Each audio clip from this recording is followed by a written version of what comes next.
Horror कहानियां थी। जमीन के नीचे पार्ट 2। नव्या की बात सुनकर उसकी दादी को भी लगता है कि शायद नव्या सच कह रही थी और सुमित्रा को कोई गलतफहमी हुई थी। लेकिन नव्या जब अपने कमरे में जाने लगी तो उसके चेहरे पर अजीब सी मुस्कुराहट थी।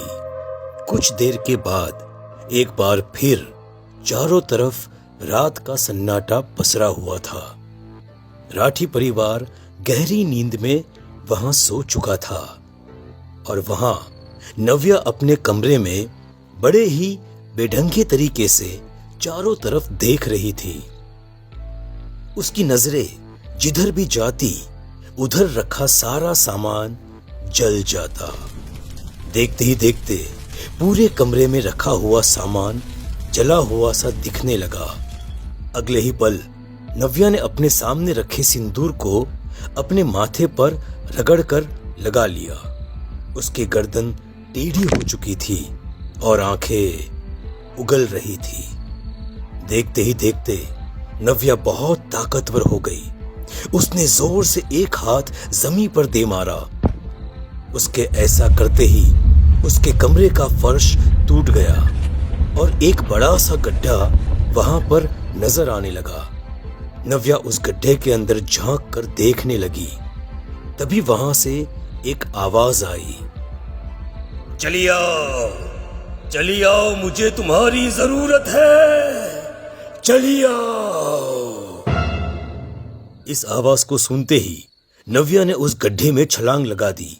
लेकिन ठीक उसी वक्त नव्या की दादी किसी काम से उसके कमरे में बाहर पहुंची। जब नव्या ने दरवाजा नहीं खोला तो दादी ने कमरे की खिड़की से झांक कर देखा और अंदर का नजारा देखकर उनके होश उड़ गए। लेकिन दादी के मुंह से डर के मारे कोई आवाज नहीं निकली।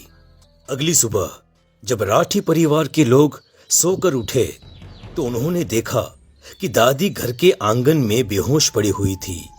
उनके हाथ पैर पूरी तरह से अकड़ गए थे और गर्दन टेढ़ी हो चुकी थी।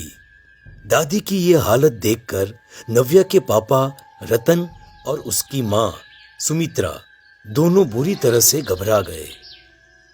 अरे अरे माँ को ये क्या हुआ? अरे कल रात तक तो बिल्कुल ठीक थी।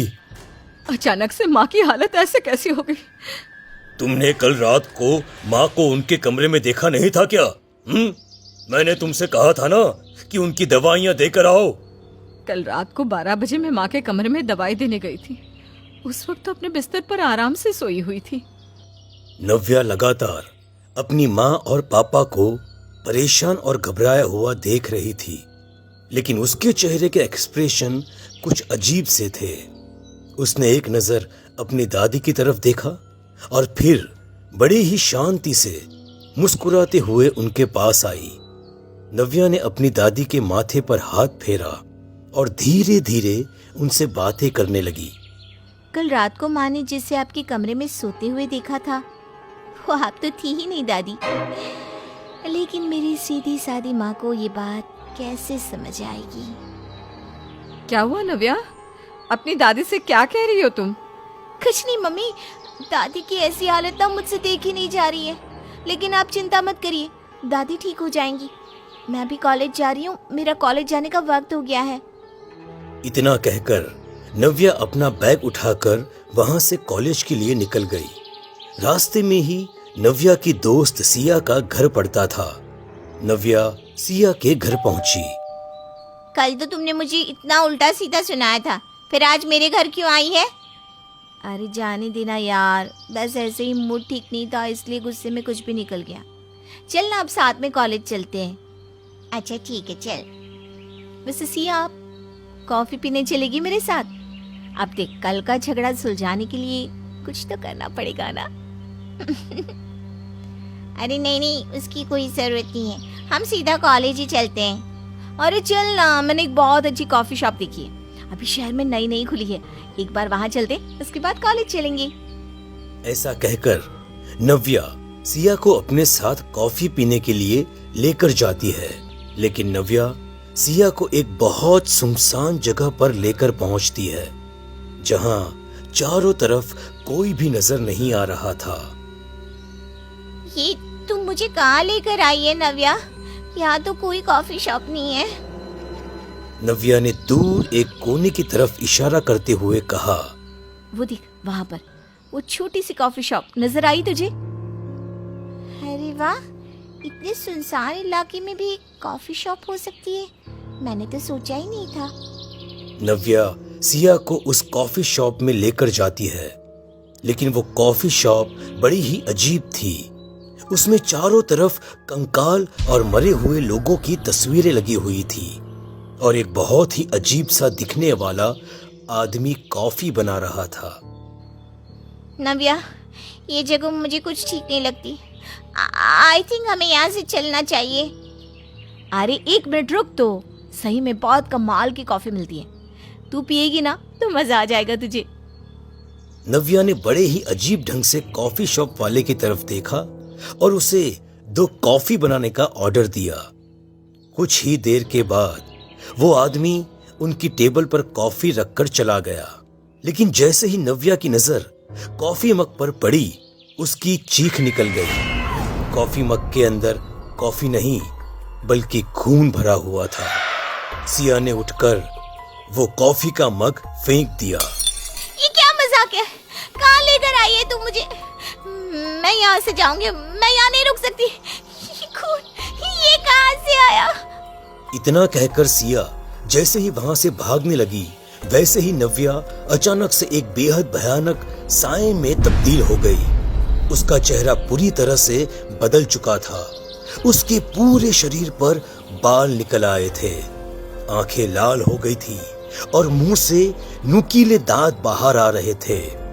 और बड़ी ही बेढंगी और अजीब आवाज में उसने सिया से कहा, अब तू यहाँ से बचकर कहीं नहीं जा सकती। देखते ही देखते वो आदमी बाहर आया और बाल पकड़कर सिया को घसीटते हुए उस कॉफी शॉप के अंदर ले गया। वहां ले जाते ही नव्या और उस आदमी ने सिया के शरीर को छोटे छोटे टुकड़ों में काट दिया और उसका खून एक बर्तन में डालकर पीने लगे। कुछ देर बाद नव्या बिल्कुल पहले जैसी हो गई और अपने घर लौट आई। उसने एक नजर अपनी दादी की तरफ देखा, जिनकी हालत अब भी खराब थी। डॉक्टर या किसी और की समझ में नहीं आ रहा था कि आखिर दादी को हुआ क्या था। एक बार फिर वो काली रात आई। काली रात के साये ने पूरे शहर को घेर लिया था और नव्या अपने कमरे में फिर से अजीबोगरीब हरकतें करने लगी थी। नव्या पहले से ज्यादा ताकतवर और खतरनाक लग रही थी। देखते ही देखते हर बार की तरह उसके कमरे में एक बड़ा सा गड्ढा हुआ और नव्या उसके अंदर कूद गई। उस गड्ढे में जाते ही नव्या ठीक वैसी ही जगह पर पहुंच गई थी जैसी वो कॉफी शॉप की थी और वही आदमी उसकी आंखों के सामने खड़ा था। अपनी मरी हुई बेटी को जिंदा करने के लिए मुझे तुझे ताकतवर बनाना ही होगा। तेरी रूह जितनी ताकतवर होगी उतनी ही जल्दी मेरी बेटी को उसकी जिंदगी वापस मिलेगी। लेकिन तेरी बेटी को जिंदगी मिलने के बाद मेरा क्या होगा? तुझे मौत मिलेगी, मौत। इस घर की जमीन के अंदर मेरी बेटी का कंकाल दफन है और मैं उसे जिंदा करना चाहता हूँ। मेरी और मेरी बेटी की मौत के बाद हमेशा से मैं अपनी बेटी को फिर से जिंदा करना चाहता था और जब तू इस घर में रहने आई ना, तब से मैंने सोच लिया था कि तेरे जरिए मैं अपनी बेटी को वापस लेकर आऊंगा। देखते ही देखते नव्या बेहोश होकर जमीन पर गिर पड़ी। अगली सुबह जब नव्या सोकर उठी तो उसकी गर्दन पर फिर से पहले जैसे निशान थे। इस बार सुमित्रा को उसकी हरकतों पर शक होने लगा था। उसने एक तांत्रिक से इसके बारे में बात की। मुझे कुछ दिनों से मेरी बेटी की हरकतें ठीक नहीं लग रही है। पिछले 2 दिनों से उसके सबसे अच्छे 2 दोस्तों की मौत भी हो चुकी है और उसकी गर्दन पर वो निशान भी बड़े अजीब है। मेरी सासू माँ की हालत भी बहुत अजीब है। वो इशारों ही इशारों में मेरी बेटी की तरफ देखकर कुछ कहना चाहती है। तेरी बेटी के सिर पर काली शक्तियों का असर है। कोई तो है जो उसके प्राण निकालकर किसी और को जिंदा करना चाहता है। मैं देख सकता हूँ, मुझे साफ साफ नजर आ रहा है। एक बुरा साया तेरे घर के चारों तरफ मंडरा रहा है। मैं अपनी बेटी और अपने परिवार को बचाना चाहती हूँ। आप बताइए इसके लिए मुझे क्या करना होगा? ले ये धागा ले जाकर अपनी बेटी के हाथ पर बांध दे और एक रात उसे अपने कमरे में जाने से रोक दे। उसके बाद सब कुछ ठीक हो जाएगा।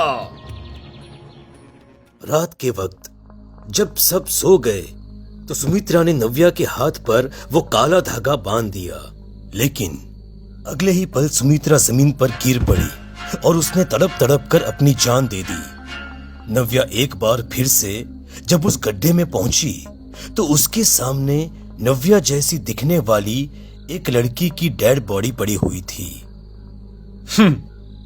इस लड़की के घर वालों को लगता है कि तू नव्या है, पर वो नहीं जानते कि मैंने उनकी बेटी के प्राण तेरे अंदर डाल दिए हैं। उनकी बेटी तो कब की मर चुकी है और अब इस परिवार के लोग भी धीरे धीरे एक एक करके खत्म हो जाएंगे। इतना कहकर वो दोनों हंसने लगते हैं।